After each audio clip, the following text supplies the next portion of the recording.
Good morning. It is Tuesday, August 9th. This is your backwoods philosopher coming at you from my ride to work.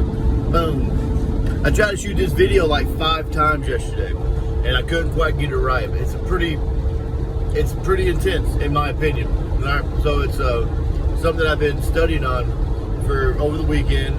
Yesterday on the ride to work, yesterday when I was at work, yesterday when I got home, it's all on my mind constantly. And I have to get it out. I tried, like I said, 5 times yesterday to do this, and I couldn't do it. So I want to go ahead and get it done now. Right? I'm gonna try to get it done on the ride to work this morning. Right? And that is Beyond Good and Evil by Friedrich Nietzsche. 1, 2, Sigmund Freud's id, ego, superego. Right? Viktor Frankl's stimulus and response. I see Stephen Covey also does that. Stephen Covey also does that, but just saying, we'll get to that later. Maybe not. I don't know. But I want to get to this though, right? So Beyond Good and Evil says, pretty much in a nutshell, states that we need to, that's where we're at right now, evolutionary wise, in our mindset. The next step is beyond that. We have to go beyond good and evil, right and wrong, true and false, this stuff, right? Because really all that is a personal, moral, or virtue base, right? What I see is right might not what you see is right. And what I see is right, you might see as wrong, all right? But I view it as right, okay? Because of moral and moral compass, individual, right? So how do you get beyond that?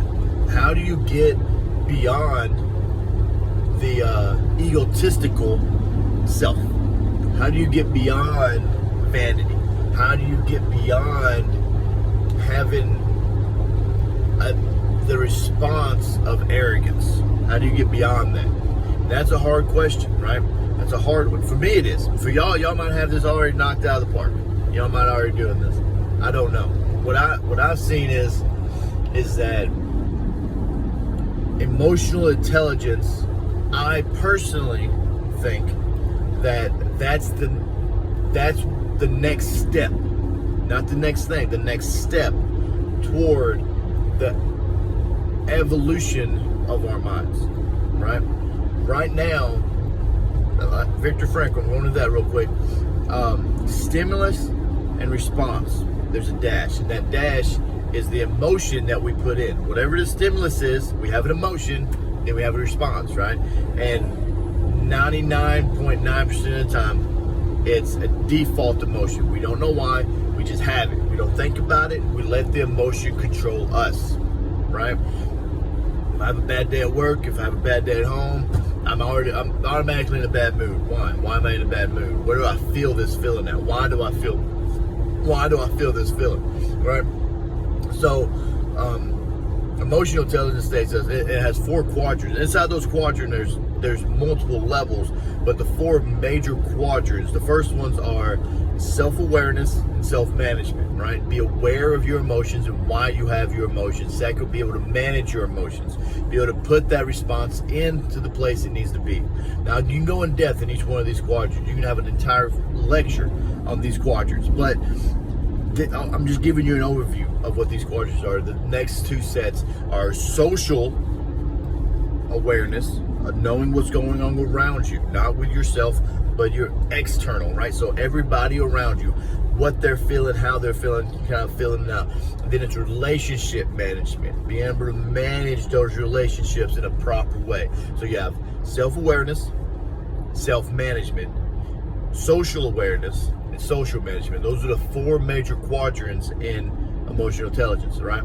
I took an emotional intelligence test because I wanted to see where I was, and I did pretty well in the social aspect of the quadrants. I didn't do bad in the self awareness and self management part. So I got like 70. I was in the 70 percentile, right? So, and I'm really good socially. Like social, I can kind of fill out everything. I know what people are feeling. I know how to react to certain people and what to say and how to say. That's what I'm really good at. But I've realized just not too long ago that I'm decent but I have a lot of growth in the self-awareness and self-management part of our lives, right? So I don't know if anybody has tips or if anybody even does this, but what I decided after I took that test, what I'm gonna start doing, every situation that I can be in the moment. I think that's a lot of things that most people don't do. They don't know how to be in the moment. They're always thinking 3 or 4 steps ahead. They're always up here when this stimulus happens, so they react without thinking, right?